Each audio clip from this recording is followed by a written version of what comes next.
Hello, my name is Matthew Seita, and I'll be presenting our paper, Remotely Co-Designing Features for Communication Applications Using Automatic Captioning with Deaf and Hearing Pairs. Our research involves technologies that incorporate automatic captioning. The motivation for our work stems from challenges faced by the deaf and hard of hearing community. Many deaf and hard of hearing people experience forms of workplace inaccessibility, in large part due to the frequency of impromptu conversations. Access services such as sign language interpreters or professional captioning services usually need to be scheduled well in advance and are often unavailable. One potential solution to this challenge is the use of automatic speech recognition, ASR, which automatically translates speech to text in real time and can be used on a mobile phone. ASR, however, has its own challenges.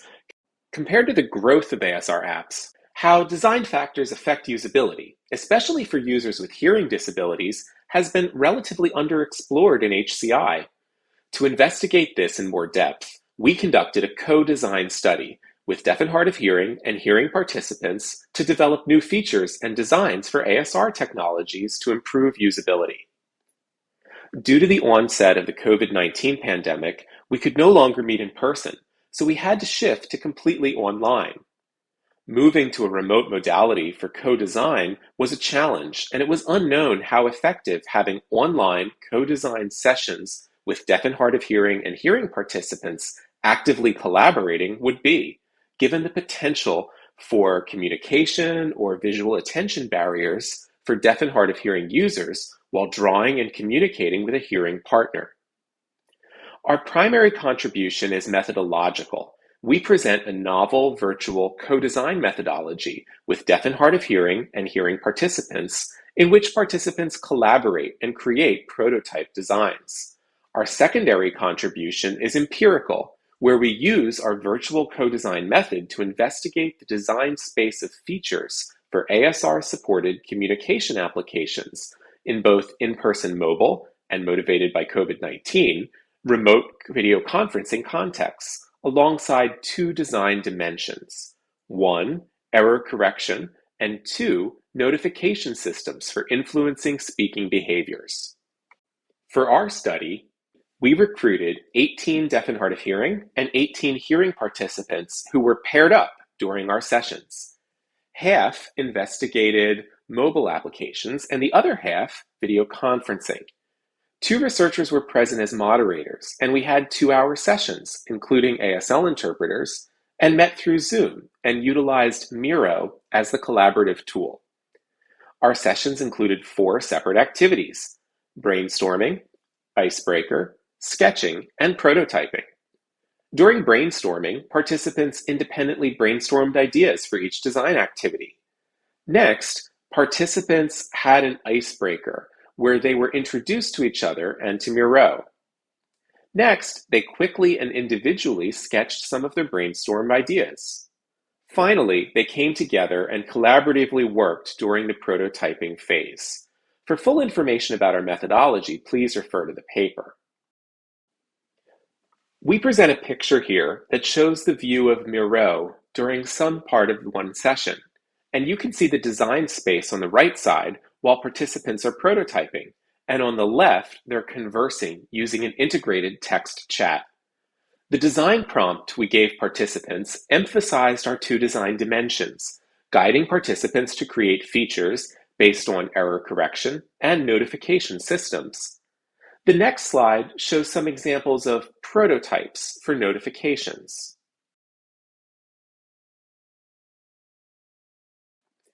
One idea on the left included a small circle in a corner that expands when an action is needed, like speaking more slowly. On the right, participants prototyped a pop-up that appears on the screen with instructions, in this case, saying that the voice is unclear and to record the speech again. After our sessions were completed, we performed qualitative analysis and inductive coding of video recordings we took of each session. A final list of themes emerged, including communication modalities, use of the online collaborative workspace, conversation flow, and communication strategies, negotiation and reconciliation of ideas, and participant feedback. Due to time constraints, I will discuss only numbers 3 and 5, communication strategies and participant feedback. For information on all themes, please see the paper. Recall that previously we discussed that deaf and hard of hearing people have to divide attention between multiple sources while working simultaneously. And our groups addressed this issue differently. Our analysis identified various successful strategies that occurred, and I will discuss one here. Hearing draw and deaf and hard of hearing reinforce. One successful strategy was when the hearing person spoke while drawing to describe in detail what they were drawing and what each feature does.